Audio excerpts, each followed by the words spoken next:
to Wager Talk TV, MLB First Pitch Monday edition, and we are live as we are every Monday through Friday, 2 p.m. Eastern, 11 a.m. Pacific, right here on Wager Talk TV. And I'm joined by Marco D'Angelo, Dave Koken, and Hunter Engelhardt for Monday's edition of MLB First Pitch. We got a lot of games to cover, Marco, so I'll start with you real quick. What do you think of the weekend overall? Anything jump out at you in baseball? Well, yesterday I only had one baseball play. Talk about catching a bad break when you've got a over and the pitcher that you're betting against is Wade LeBlanc, and he only goes out there for 14 pitches. That's a bad beat right there in itself. And we didn't get in. The reliever came in for Baltimore and pitched, I think, 4 1/3 scoreless innings. That'll put the end to an over real quick. Yeah, normally you would think you'd probably had a good chance of that over when the bullpen came in that early from Baltimore, but Yeah, but you know what? I wanted LeBlanc to do his normal, give up 3, 4, or 5 runs in the first couple of innings. That was the key missing ingredient of the recipe for that play yesterday. Yeah, it's bad when the bullpen's an upgrade from your starter. Dave Koken, what were your thoughts on the weekend? Well, I put a little too much stress on pitching rather than team form yesterday. Had a good day on Saturday. I swept the board and then went 1-3 yesterday, so I gave some of it back. And that's the problem when you ignore team form, and I did yesterday in a couple of cases, and ran into a couple of unexpected bullpen performances. The Astros-Padres was the most peculiar. The San Diego bullpen has not been good. It's shorthanded.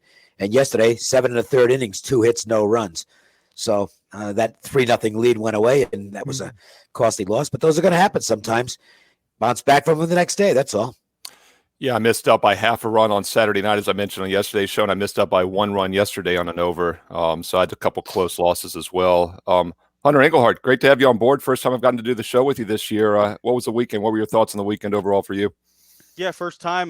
Good to be here, Steve. And again, nice. I guess this is our first time meeting, so looking forward to many more of these. And I actually had a great weekend. I was on the show on Thursday, and I told everybody I was going through a little bit of a rough spot there, like everybody does. So I actually went 4-0 on the weekend, 1-0 on Saturday, 3-0 on Sunday. So turn it around and let's get back to work. The under 6 on the Chicago White Sox Cubs game last night. I didn't really have to sweat through that one. But other than that, the Cardinals did what they did for me, and I'm ready to get back to it this week. And Hunter, you're at Sports Memo, correct? That's where they get your best bets? Yep, you can find me at Sports Memo, and I will have a 2-pack released after this show today, and then I always release 1 or 2 plays for all access clients only. Awesome. That just shows that's the value of the subscription. Yeah, Dave. Well, the real value is that this is Monday, which is we have a couple of weekly specials that take place at Wager Talk and Sports Memo. One of them is $2 Tuesday, where a featured handicapper has a best bet or something along those lines for $2. That's tomorrow. Today, it's $9 Monday, and that means every selection from every capper, $9. I have a baseball game up myself. I also have a free play, which is available now at wagertalk.com, and that's on the Islanders Flyers NHL matchup tonight. Yeah, and once again, Dave does hockey and baseball. Marco, I know you do baseball, you do basketball as well, correct? And do you dabble in the hockey? A few plays. I'm very, very selective, and usually it's going to be when I do a game. It would have been a game involving either the Penguins or the Knights, because those are the teams that I watch all the time. But obviously, there will be no more plays involving the Pens for the season. And I am sporting the Pirate shirt today, vintage Pirate shirt. 3-game winning streak. I figured I should break it out because it probably won't happen again the rest of the season. And we can try to age. We can play a little quiz with Hunter and, test his age. I got 2 vintage Pirate shirts. What 2 players do I have? I mean, Clemente's got to be one of them. That's what I'm wearing today. Yeah. The other one, I'll say Mad Dog. I'm going to go with Mad Pops. I'll say Mad Dog. Dave's got it. It's Pops. Nice. Willie Stargell and Roberto Clemente. Those got to go. We Are Family. Go back to the heyday of the Pirates. Last time the Pirates had a World Series was 79, and before that, the great season 71. And to this day, I'll always say it. I think Roberto Clemente was the best player I ever got to see live. And I'll classify. I mean, we've had so many superstars, but for me, live, I put him up there as one of the best, and he was way ahead of his game. Yeah, and I was going to say it's hard not to have a Clemente jersey. If you're going to go vintage, that was a pretty much that was minus 1,000 in the betting odds right there.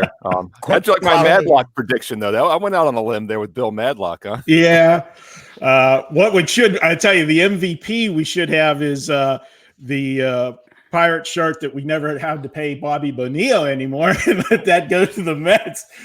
We chuckle every year when that anniversary date comes up. But man, we had some good teams back in the day. We had a lot of power on some of those pirate clubs. I miss having winning baseball in Pittsburgh. I'll tell you what, Marco, speaking of winning baseball, we're not going to have you tomorrow, and the Pirates don't play today, but Dave and I talked about them on both Friday, and I was on Sunday's show as well. We mentioned Friday, and Dave said that line looks fishy. It was a very short price for, what was it, a 4-19 or 4-15 team at the time. Yeah. I know they had 4 wins, but I pointed out, too, a 190 win percentage at the time. I was like, they're going to win some games at some point. But it isn't amazing how they win 3 straight against a decent Brewers team. Marco, do you see any buy sign this week on your Pirates? No, I don't. I think this Milwaukee team has just been so inconsistent this year. They've been up and down. Every time you think that they're down and ready to throw dirt on the grave, then they go out and have a big series. And then when they play a team like the Pirates, where they're supposed to dominate, and they have dominated the Pirates over the last several years. I say it goes back to the sausage incident when Simon hit the mascot for the Brewers with the bat. The Pirates could never be, it was the house of horrors when they went to Milwaukee all the time. But it was a big series for them, and Milwaukee just couldn't get any timely hits. Well, how do you like this as a transition? I'm to transition the Pirates into the Cleveland Indians, and you talked about them, being owned by the Brewers. Well, the Indians had owned the Tigers, and this is something else Dave and I talked about. All of a sudden, Dave, that 20-game losing streak gets snapped on Friday, and the Tigers take 2 out of 3 this past weekend. A nice weekend. One of our future games. Yeah, what do you think of the Indians going forward, Dave? Well, are we looking at tonight's game or just overall? Well, we'll do both. Yeah, this is one of our featured games, so it's a good transition, and we got Twins and Indians for the viewers out there. Overall, don't know, don't care. I'm looking at them one game at a time, one day at a time. I'm not they're a pretty good team there, and it's a 3-team race in the AL Central. You got a real good battle. It's turned out to be between the Twins, the Indians, and of course the White Sox. So tonight, and this is really interesting because we've got what's this? The Big Toaster 21. Koken hasn't won a bet in 3 weeks. Buddy, you are the dumbest. You might be the dumbest person on the planet. Because it's been a pretty good month, buddy. Yeah. Last 2 months have been pretty good. Got him a shout out. What an idiot! The Big Toaster. That's your IQ too. 21. Okay, so we'll get to Maeda first. He's coming off a game where he threw 115 pitches and took a no-hitter into the 9th.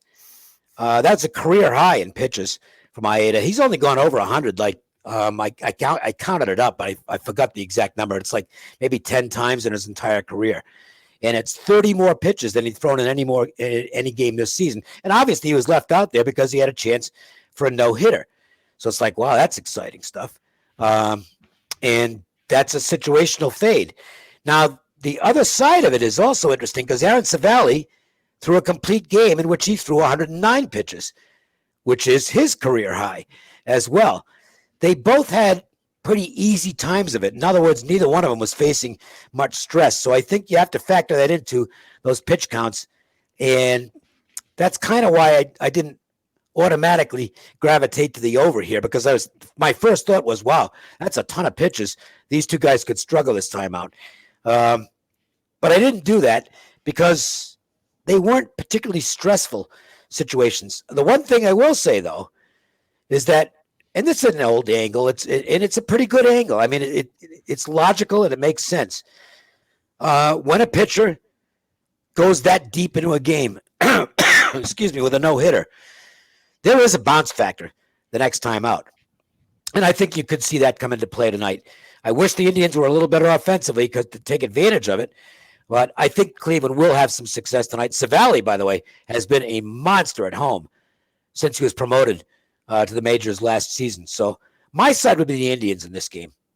Yeah, and Hunter, Dave mentioned he goes game by game, doesn't use a lot of momentum necessarily, although you did mention yesterday, Dave, extended losing streaks, or win streaks or something. I'm talking in terms of the future. I don't really care who's going to be, somebody asked me who's going to be playing in the World Series. I don't give a shit, okay? I don't. It's the same answer I give that who's going to be in the Super Bowl. I'll let you know when the 2 teams are in the Super Bowl. I'm a daily handicapper, and there's futures that are out there that might be worth looking at.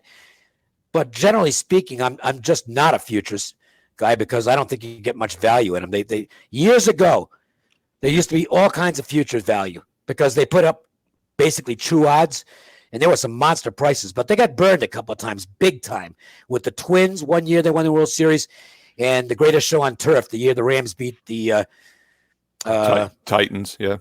No, it was the first time they won the Super Bowl. Yeah, Tennessee. Was it Tennessee? I don't remember. Yeah, come up a half yard short. Tennessee did. Yeah, landed right on the spread, 7-point spread. But you're right, Dave. I mean, the future odds, they don't let you take the no. You know, that's what I've always said on those. Is they're taking you're getting the yes at plus 800. They don't let you take the no at minus 1200, where true odds are probably somewhere around there.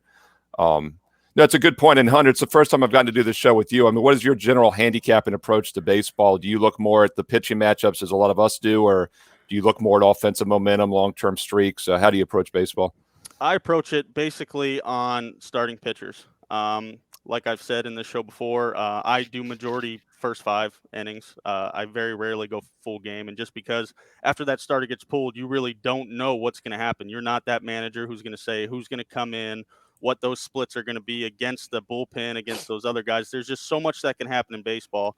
I mean, one pitch, the first team in the league could be up 2 runs in the 8th inning, and then one pitch from a bullpen guy who you didn't even handicap or look at pitches at hangs a curveball to somebody after he walks 2, and next thing you know, the worst team in baseball at plus 280 at that time takes the lead and ends up winning the game. So there's a lot of question marks for me once the starters get pulled. So I focus primarily on first 5 innings, and I handicap the starting pitchers very, very, very hard. I go very in detailed when it comes to that. Yeah, and our weekend host, of course, Matt Josephs, Mid-Major Matt, loves the first 5. He talks about it a lot when we do the shows here on the weekend, and that is kind of that, along with the in-game betting, have been the 2 advancements in recent years. I mean, the first 5s have been around for a while, but as Marco and Dave remember, they weren't readily available at all the books back in the 90s. And at one time, to call it straight, bullpens were more reliable in terms of handicapping them. They just aren't as reliable now. And the Padres are a classic example because one week their bullpen has been just god-awful. Can't get anybody out. And then all of a sudden this weekend, it turns into, a bunch of Mariano Rivera's out there completely shutting down the Astros. So bullpens are really volatile. Well, and the big thing, too, obviously, is starters used to go 7+ innings, 20 years ago. Exactly. So you're talking about 5 innings versus 7. That's a good chunk of the second half of the game now that they don't pitch at all. It's why you have to you really do have to look at returns in terms of what pitchers do first, second, third time through the order, because that obviously the managers are looking at this as well, and it's got a lot to do with why managers yank back 90 pitches. It irritates the crap out of us fans, but the reality is they've got the same stats that we can find, and they see these guys who have big drop-offs third time through the order. You got to be proactive and get them out of there before the crap hits the fan, to use that terminology. Yeah, by the way, with Giants had a complete game this past weekend. What was it, Saturday night? 9-inning complete game. And Anderson, one little thing, little pet peeve for me is I believe they're giving guys complete games that they go 7 in these 7-inning games now, which is ridiculous in the stats. But that's the world we live in. Hey, Hunter, speaking of bullpens, Cleveland's bullpen has been strong this year. Yes, it has. 1.04 whip. I like to look at whips, as I mentioned yesterday, a little more than ERA for the bullpens. Minnesota's bullpen has been pretty good overall, but their road ERA has been really bad, a 5.2. It's a little bit of an outlier there. But Hunter, what are your thoughts on this game overall, Cleveland, Minnesota?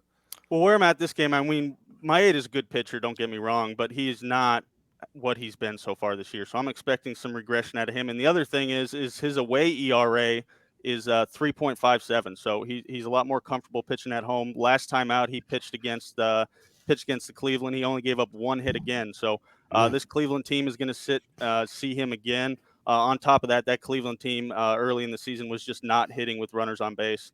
I used to text my buddy all the time earlier in the year because I've lost some plays on Cleveland. Keegan I used to text him and we'd go back and forth. He's a big Tribe fan. We go back and forth. Man, I can't believe we're leaving guys on second base, third base. So I think today's the day. I know they won 7 out of the last 10, and they weren't against really, really good teams with Detroit and Pirates. Sorry, Marco.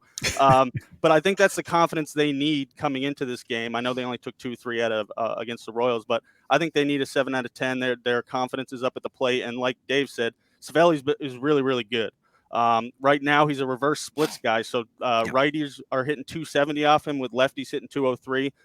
This Twins team has 4 batters from the left side. I know they have a couple switch, but I really think Cervelli can keep this team. I do like the over, though.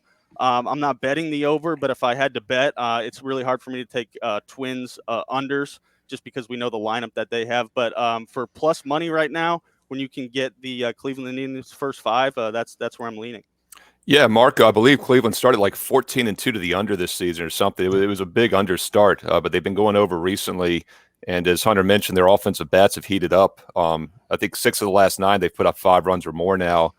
One stat I mentioned a few days ago, going into the weekend, I think they were 13-0 this season, Marco, when they scored 3 runs or more.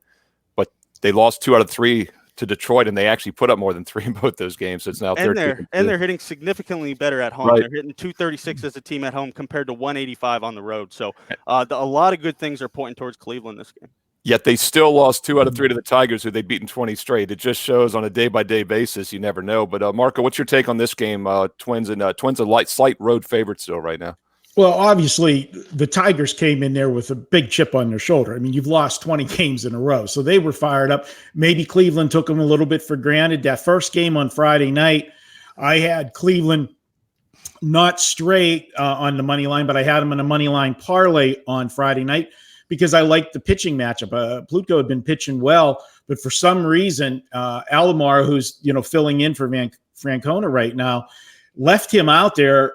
He had a 5-0 lead. Granted, it was only in the 4th inning, but you've got a 5-0 lead. You do not let your pitcher out there to go from 5-0 to losing 7-5. I don't know why he didn't take him out once the tying run come to the plate, left him out there, bases loaded, and he gives up, it's a 5-3 lead. He should not have been facing the next batter. Grand slam, all of a sudden it's a 7-5 game, and they end up losing that game. But I'm in agreement with Dave on this game as far as Cleveland and going with the old school angle of going against Maeda. The one thing Dave said that I kind of will disagree about, he said both pitchers went deep, which they did, but he said they were both easy. I agree with that on Cervelli because it was against the Pirates and it was a 6-1 game. Granted, Minnesota was cruising 3-0 in that game, but when you're pitching a no-hitter, every pitch. That's a good point. It is a stress pitch for Maeda. There was no, it's the same as a pitcher that battles in a 1-0 game. Yeah. Okay, you can't make a mistake, and I think that you can't compare the two, and that's why his 115. It was way off the charts as far as the stress meter goes on his arm. And I'm all about going against him, whether you want to take a shot at Cleveland full game or Cleveland and split the wager up and go first 5, because let's face it, we're both expecting Maeda to make a regression today. So it might want to split it up, first 5 and full game, but Cleveland is such a much better team at home with the bullpen and everything else versus Minnesota's bullpen that's not as good on the road. So I think it's a solid play either way you take it, but I'm all about the Indians. Yeah, and the first 5, by the way, is higher on the Twins. Twins $1.15 favorite for the game, -120 to -125 favorite in the first 5 inning in that one. Let's look at our second featured games, guys. It's another road favorite here. We've got the Reds and the Brewers. Dave, I'll start with you on this one. Well, Reds $1.40 road favorite at Milwaukee. Let me get my Trevor Bauer numbers out here. 8 for 86. Hitters are 8 for 86 against him. And he's walked, 7 guys, is it? 41 to 7. 7 to ratio. 40. I mean, that is unbelievable pitching. Unbelievable. So I don't want to go against him. Anderson's actually coming off a decent effort. The bullpen edge here goes to Milwaukee if it gets deep into the game, but you figure Bauer for long distance. The Brewers are really tough to figure right now because they should be better than they are, but they haven't been. And I kind of, it's an intangible, but I think Lorenzo Cain opting out for the season has had an impact on this team in the clubhouse and on the field as well. And the bottom line is they're on a 4-game losing streak. They're down 26 runs net for the season. They're just not very good at this point. And to me, I mean, they're pricing it accordingly. The odds makers have clearly adjusted here and made the Reds a pretty big favorite. But I can't go against it. I don't think there's any value in the Reds at this price, but it's the only side I'd play. Yeah, Hunter, I mean, obviously one of the best pitchers in baseball right now with Bauer against a team that you can definitely say is ice cold. Milwaukee's lost 4 straight, but of course, as we know, they lost 3 straight to a Pittsburgh team that had only won 4 games all season. They had basically doubled Pittsburgh's win total almost in 3 days for them, and now they're facing an ace. By the way, also the first time they're back home in over 10 games. They've been on the road for 10 straight. Hunter, you see anything in this one tonight, Reds Brewers? Well, Dave pretty much covered my thoughts on it too. But the one interesting stat about Bauer right now is he's only pitched 26.1 innings and he has 41 Ks. Wow. And this Brewers team is 5th worst in the MLB when it comes to Ks per 9. Their Ks per 9 are like 9.81. Another thing that goes against the Brewers here is they're hitting 190 against right-handed starters, and their first 5 runs are also bottom 5 with one. They average 1.69 runs in the first 5 innings. So right now, I guess you could say the spread -0.5 in the first 5 is like -1. What do I have it here? -118. If you pay the extra 30 juice to get the money line, I mean, I really don't see a difference in that. So if you really like them first 5, I would stay with the money line and not go with the first 5 spread. But the under here, 8.5 might be a good look, or 4.5. I do like that only because Anderson is throwing the ball pretty well, actually.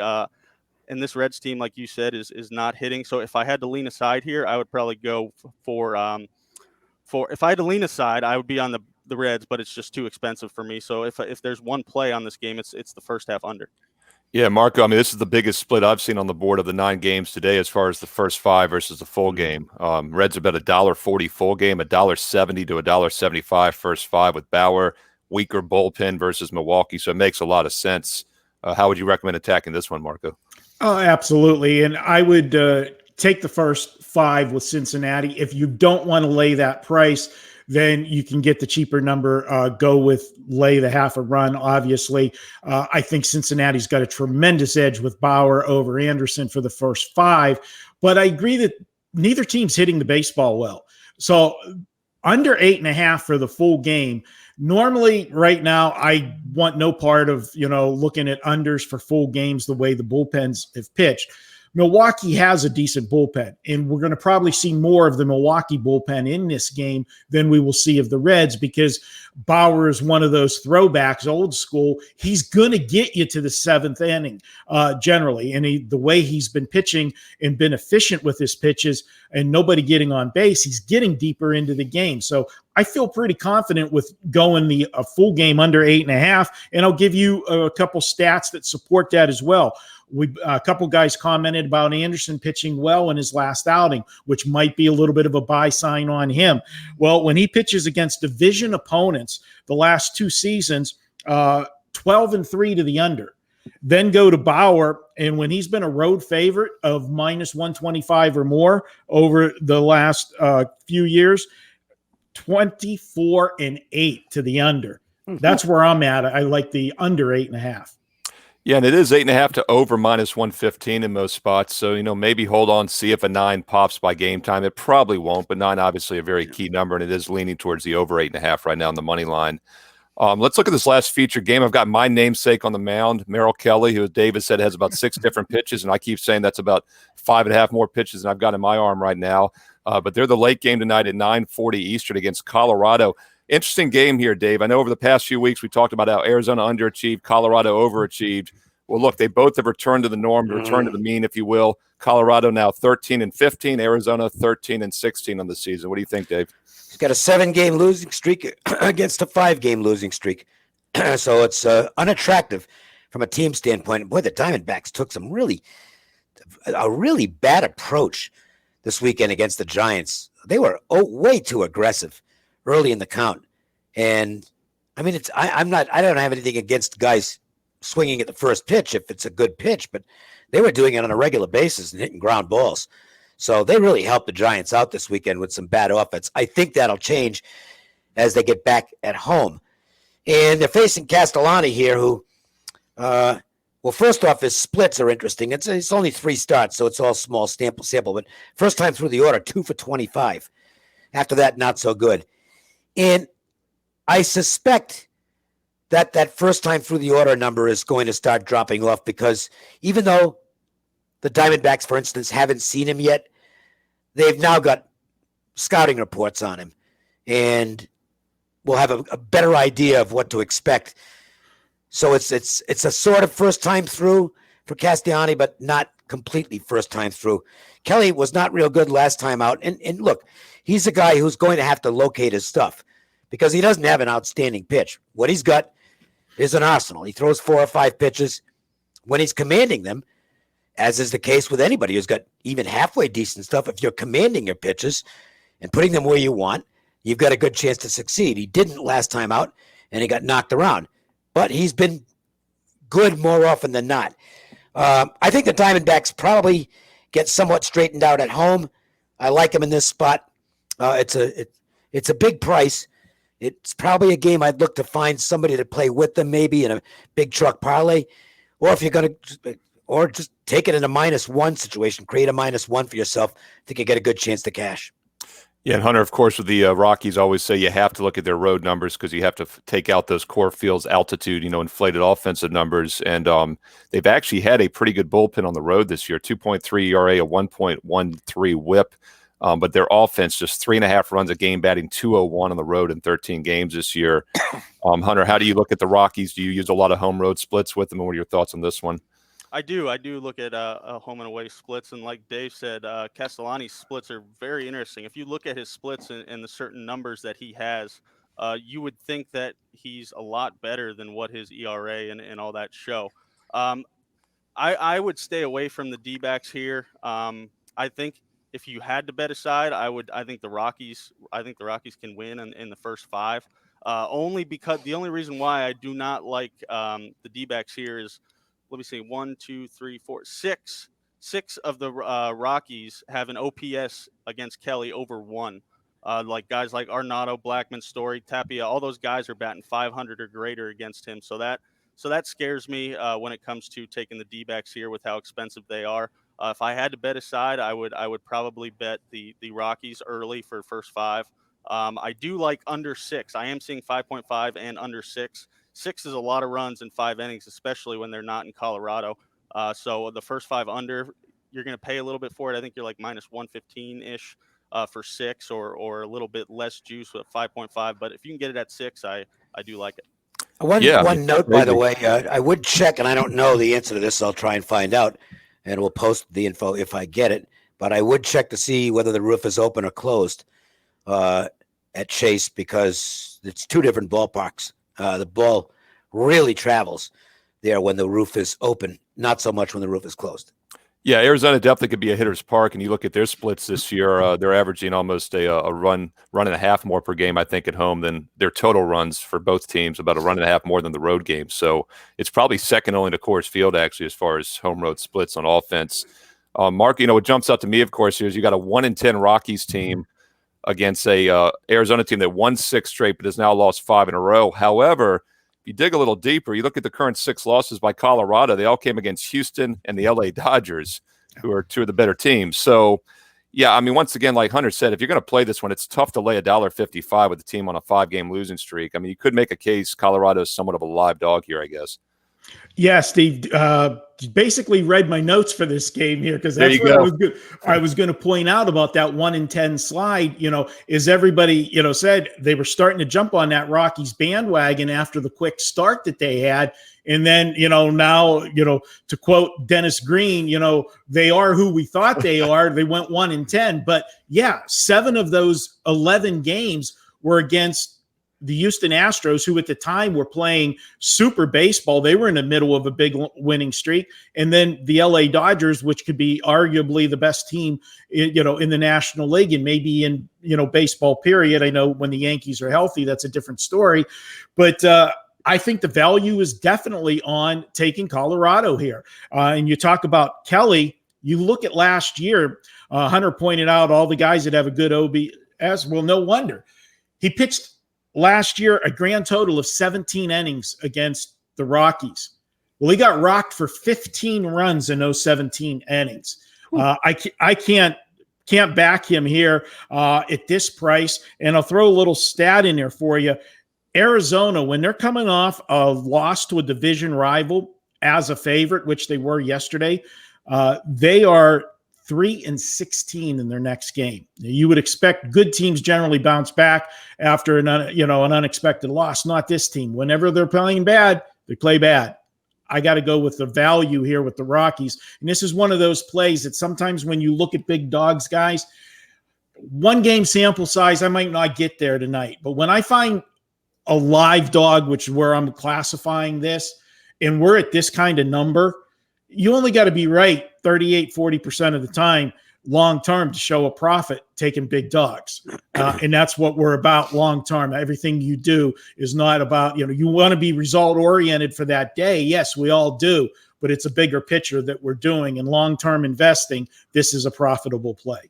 Yeah, once again, the Rockies around plus 140, even as high as plus 145 in some spots. So I agree with you, Marco. Definitely a live dog there. So Marco and I have a little bit of a free show lean there on the Colorado Rockies here on first pitch. Hey, once again, it looks like looks like 3-1 because I'm the only one who leaned Diamondbacks, and it's not a play for me. Yeah, and I don't have one on this either, but I would probably lean towards the value. But once again, we do have best bets. Dave's got best bets at wagertalk.com, as does Marco and myself. By the way, it's $9 Monday, and I do have a 5%. It's my first 5% baseball play since I've been on Wager Talk. So nice. Might not be a bad time to spend $9 on all of us. Basically, guys, that play is normally $40. You get my best bet for $9, you get Marco's for $9, you get Dave's for $9, go to Sports Memo, get Hunter's for $9. You're getting 4 plays for the less of 5% play normally. So that's the power of $9 Monday. And then, of course, $2 Tuesday coming up tomorrow as well. Great time to go to wagertalk.com. Great time to go to sportsmemo.com and get some best bet winners to start your week off right. Hey, guys, we got 6 games remaining. We're going to do some quick hits, maybe a couple minutes on each one of those. Marco, I'll start with you. We'll just go around the horn here. Tampa, Toronto. I'm looking this, by the way, is a daytime game. Goes in about a half hour. So once again, a benefit for being a live viewer. We do have over 300 live viewers right now in the chat room. We appreciate it as always. Tune in every weekday, 2 p.m. Eastern, 11 a.m. Pacific here on First Pitch. And when we have daytime games like this, you get a little bonus information live by watching us. Marco, Rays are over a $2 favorite in this one against the Toronto Blue Jays, the Buffalo Blue Jays. This game in Toronto, though, so the total is 8.5. It'd obviously be a lot higher if it was in Buffalo. Absolutely. This is a spot where it's about Tampa or pass, and the value is sucked out of it simply because you got a Tampa team on a 13-2 run. You've got a Tampa team with a big-name pitcher, Blake Snell on the mound. You're paying for that as well. And Tanner Rourke, I've never been a fan of. He's got a whip over his last 3 games of over 2. No, it's Tampa or anything. If you want to have some action in this game, find something to tie it up with tonight on a money line parlay. But still, just because you say money line parlay, if it's overpriced, it's still overpriced in the parlay as well. In that it is in this game. Yeah, Dave, we always say the parlays don't change the math. It is still what it is. But it is from a money management perspective. I know you had one last week, Dave, the cash you mentioned on the show. Yeah, from a money management perspective, it works sometimes, though. Yeah, well, it did in that game because I won. So therefore it worked. But I do those very rarely. No, I mean, Snell's the right side here, but the line's compensating for that. I mean, it's a really big price. I just can't see any reason to lay 2-1, but I don't want the other side either. Yeah, one thing, Hunter, I'll point out, as Marcus said, the Rays on a 13-2 run, their only 2 losses during that span have been the first game of a new series. They lost 12-4 at Toronto, or Buffalo rather, after sweeping the Red Sox. And then, as expected, they lost 6-5 to the Blue Jays back on Friday after sweeping the Yankees. I don't think they'd be as much of a letdown spot here. They're remaining at home against a weaker Baltimore team. But any thoughts, Hunter? I'm exactly with Marco and Dave. I mean, it's way too expensive to play Blue Jays side. Way too expensive to play Tampa Bay side. I think this is all Tampa Bay. Tanner Rourke can't throw strikes. It's really hard to take a huge dog like this when you have a starting pitcher who just can't find the strike zone. However, I do like the. I'm sorry. I would stay away from under 4.5 as well. I'm completely staying away from this game. I didn't mean to say that I would be on, but I could see Blake Snell leaving a pitch up, and some of these Blue Jays have the ability to hit the long ball. So 4.5. If it goes over, it's going to come strictly, I think, from the Tampa Bay side. There's just too many consistencies in this game for me to touch it. Yeah, the first 5 inning line, by the way, is minus 250, even higher than the game line, which is 215. First half over 4.5, as Hunter said. Game total 8.5. Let's look at an early evening game here, which goes at 6 p.m. Eastern. First game of the nighttime card on the East Coast, at least. The Nationals pick 'em against the Marlins. Marco, I'll start with you again. What are your thoughts on this one? Well, if you like patterns, the Washington Nationals are in a win-lose pattern for 10 straight games. Yeah. Tonight would be the loss because they're coming off the win yesterday. And I actually do think there is some value with Miami. They're not playing well. They're on a 2-7 skid, but their last 4 games, they're 2-2, and that was against Washington. They're playing a rare 5 straight games against Washington, closing out tonight with the ender in this series. I'm going to go ahead and look at it. This is a spot where Washington's just 4-12 against right-handed starters this season. I can't lay a price with Washington right now the way they're hitting. For me, it's the dog or pass. And again, long-term looking for value. I think if you played teams like Miami and Colorado in situations that they're in tonight over and over again, long-term, you're going to turn a profit with teams like that. But the flip side of that, and I'll disagree on the value, it's gone. And the game opened 130, 135, and now it's down around pick'em. So to me, if you like the Marlins, you missed the boat. And to me, the value now is actually with Washington, unless the odds makers were that far off on their opening number, and I don't think they were. I thought the opening number was about right. That's where I priced the game, was about $1.30. So to me, the value now is with the Nationals. It's just pure line value. I don't particularly like the play. Pablo Lopez is superior to Voth, but if you're a value-based bettor, the Nationals would, at this price, be the only way I could go. Yeah, and Hunter, Marco mentioned the zigzag with the Nationals makes sense. They've been very inconsistent all year, so win-loss, win-loss. What has been consistent, though, is they've now gone over in 10 of their last 11 games after going 10-4 to the under to start the season. So the games have been higher scoring. What are your thoughts on this one? The total here is at 9 flat, a key number, and it's a pick on Nationals and Marlins, Hunter. Well, the only thing I have to say about this that they haven't covered is usually, you're going to be better at home. And this Nationals team is only 6-10 at home this year, so I expect that number to come a lot closer to even. I do see them. I do like the Nationals better than the Marlins today, but like Dave said, you missed the value on the Marlins if you want it. So in my opinion, I would pick the Nationals money line first 5 is where I see this game at. And Hunter, I'll tell you what, I'll stay with you on this next one as we do these quick hits. Mize, a guy for Detroit, a highly touted prospect, up and coming pitcher. Yet we're getting him as a home dog here against the Cubs. What are your thoughts on this one, Hunter? I know that the Pirates the Tigers kind of surprised everybody here, but they're just not a good team. This is a no-brainer. Cubs money line, Cubs first 5 money line. I don't care what you want to take, but this is all Cubs for me, and I'm not even going to keep talking about it just because I don't think that the Tigers are good at all. If you want Mize as a home dog? Oh, I thought you were talking to me. My bad. This line looks a little fishy to me. Cubs are always a really popular bet. Mize is still an unknown to most people, despite the fact that he's gotten a lot of hype as a 1-1. No, I lean Tigers here just based on where the line is set. This could easily be 150, 155, and you'd still be getting Cubs public money. And with the line being in this range, and where is it right now? Just get a current price. Down to 125. That tells me Tigers, guys. Yeah, I was going to say, Marco, if you look at the line, it definitely opened about 145 down to 125, as you mentioned, yet I'm seeing 56% public on the Cubs. So there's no question that there's been some sharp money on the home dog. That's the only thing that you can say about it. And for me, I'm never going to let something like that let me be the only basis for a play, but it will keep me off of a play at times. And that's the only thing that's keeping me off the Cubs, because I got one number in this game to tell you. With Detroit, the last 2 seasons, when they've been a home underdog, They're 15 and 55. Okay. Just let that sink in for a little bit. 15 and 55. No, I'm not back in Detroit, but yeah, it's like when you go to the racetrack and you see a horse that should be at 15-1, 20-1 on a tote board, and you're sitting there at 2 minutes to post and the horse is bet down to 5-1. You're like, oh man, something's going on here. And you take a look, but I just can't pull the trigger on the Tigers. I'm sorry. I know Johnny Detroit's not happy, but they're next to the Pirates. We got two sad sacks. They're much better than the Pirates this year, though. They're not real good. One thing, though, I will say, if Mize pitches well, they're going to have a real good shot here because their bullpen's better than the Cubs. Right now, Cubs bullpen stinks. Yeah, and the Cubs haven't been playing excellent baseball overall this year. They're plus 4 runs for the season. They're 500. They're playing 500 type baseball. Okay. Yeah, what's interesting too is I believe the first half. I'll pull it up real quick before we move on here. But the first half line on this one, $1.20. So they are pricing Mize a little bit less on the first 5.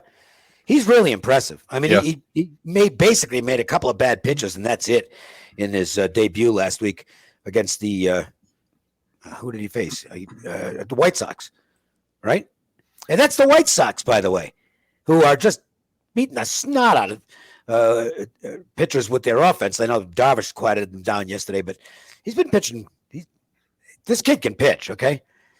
So, and if you like the under, by the way, if you think Mize is going to be strong today, first 5 is 5.5 under, game is 9.5. So both key numbers there. I'll tell you what, Dave, let me stick with you here in the Battle of Missouri. We got the Cardinals $1.70 favorite over the Royals. And the best kept secret in baseball so far this year is Brad Keller. This guy's been fantastic. 8 for 57, and they're all singles. That's what he's allowed so far. He's had 8 walks as well. So, I mean, those are incredible numbers.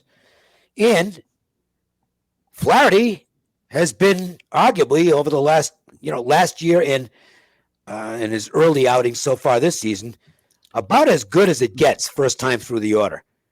I mean, the numbers are microscopic. So you got a pretty good shot for this one to be low scoring early. And that's, you know what to do with that. Yeah, it was a Hunter low scoring indeed with the Royals. They've gone under 9 games and 1 push. They have not gone over since August 11th in a game. Yeah, I don't like I said, I've been on the show before, and I kind of tell you guys my styles. I really don't pay any of the plays that I list. I do not pay more than -110, -105 or worse. All my plays, I look for plus money plays, and that's what I hammer. This is a game where the under, the first 5 under, I might pay the -115 on 4 or even -120. 120, 125 on 4.5. It's a great spot for it. Okay, I was going to say, I think 4. I think it's gone down to 4 every place, hasn't it? I've seen both 4 to the over and 4.5 still to the under, I think. So a little bit of each. Yeah, I'm seeing 4 over -120 as the consensus right now. It was 4.5, so there's under money showing here. So, honey, do you like the first 5 under in this one? If you're going to play it? I do like the first 5 under. I haven't placed it yet. I'm going to look at it a little more. But this is a game with Flaherty on the mound, and like Dave said about Keller, with a Cardinals team who's been really streaky, in my opinion. This is something I might lay the price on and actually pay a lot more juice than I normally would for the first 5 under. Just want to, and I'll make it quick because we're getting up there in time. At 4.5, at 4, you can make just as good an argument that 8 full game is reasonable. Because obviously it's 9 instead of 5, and both bullpens have actually been pretty good. Yeah, Mark, any closing thoughts on this Battle of Missouri, Royals and Cardinals? Oh, my only concern, Keller, obviously, there's nothing more you can say. He's been fantastic, but with Flaherty, he's only had 2 starts. Was dominant in the first one against the Pirates, no big deal. Then because of all of the cancellations, he went 25 days in between starts. And they only let him pitch an inning and 2/3 last time.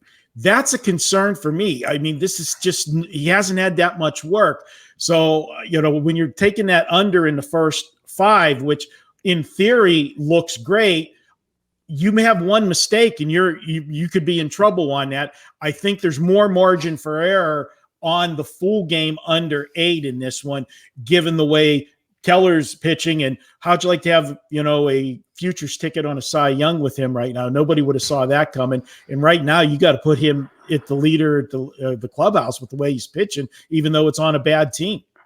But for me, if I played the game, I would lean to Kansas City or the under 8 runs for the full game. So, guys, we have about 2 games left here on the quick hit. Maybe each give me 30 seconds on each of these. I'll stay with you, Marco. A's and Rangers here. A game at 8 o'clock Eastern tonight. Oakland about $1.35, a road favorite at Texas. Well, let's see what Dave's learned from the weekend. Do you want to go with starting pitching or do you want to go with current form? Neither. No, neither. It's easy. I'll do mine real quick. I'm not going against Lance Lynn, and I'm not playing on a team that's lost 8 in a row and is now minus 46 runs for the season. So that's an easy pass for me. All right. Well, for me, it puts me on Oakland. Even though Lance Lynn has been absolutely incredible, as incredible as he has been, Texas has been that bad. It's, we're getting a nice price with Oakland because of Lance Lynn. And man, Lance Lynn, I know he's an underrated pitcher, guys, but man, he's having the best pitch. I think the best start of a season for him. This is as good as I've seen him, Lance Lynn. So tough game. I lean Oakland with the price. Yeah, and Hunter, I mentioned 135. It's actually up to minus 145. So you're getting plus 135 now with Texas and Lynn as a home dog. What are your thoughts? Yeah, I agree. I agree with what these guys are saying. I'm not going to bet against Lance Lynn right now. So first 5 kind of out the window for me, and at where the price is now with what you said.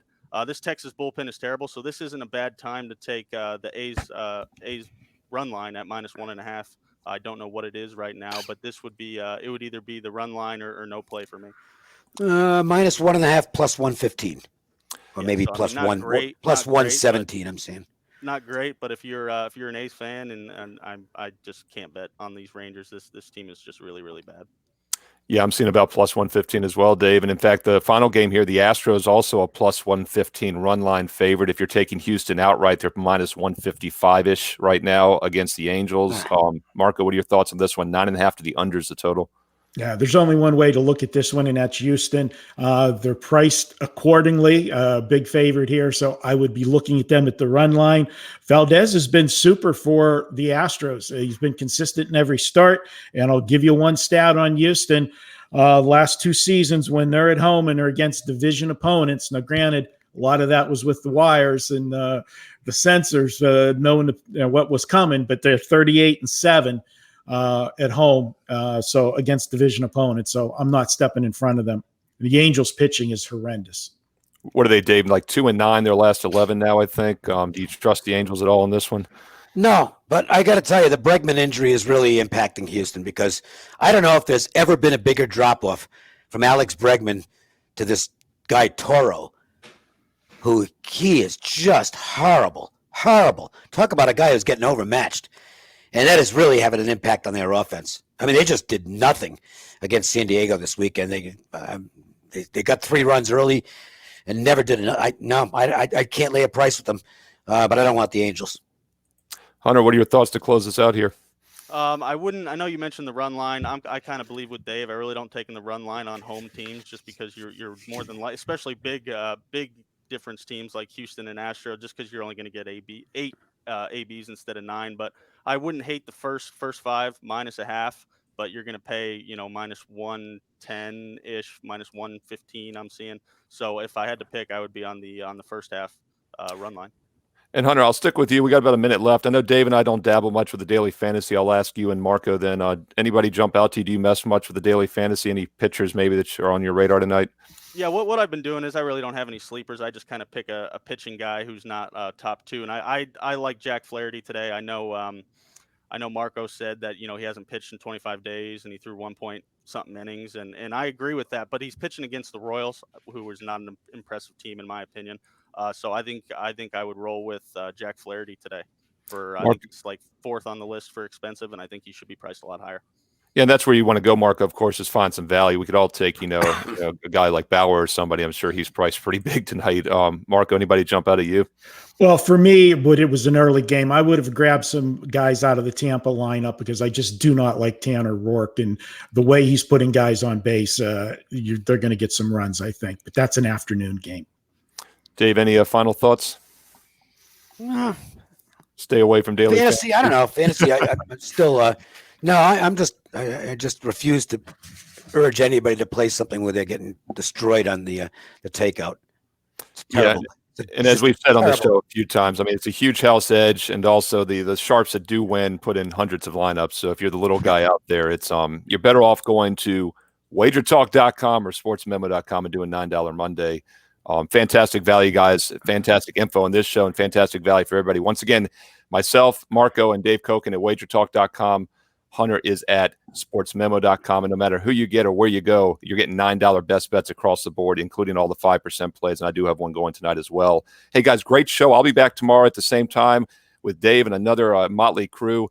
And that's at 2 p.m. Eastern, 11 a.m. Pacific, MLB First Pitch. 2 Eastern, 11 a.m. Pacific, as always, right here on Wager Talk TV. Stay tuned. In about 10 minutes, I'll be right back with NBA Tip-Off at 3 p.m. Eastern, noon Pacific. Great show, guys. Talk to you again tomorrow, and good luck tonight.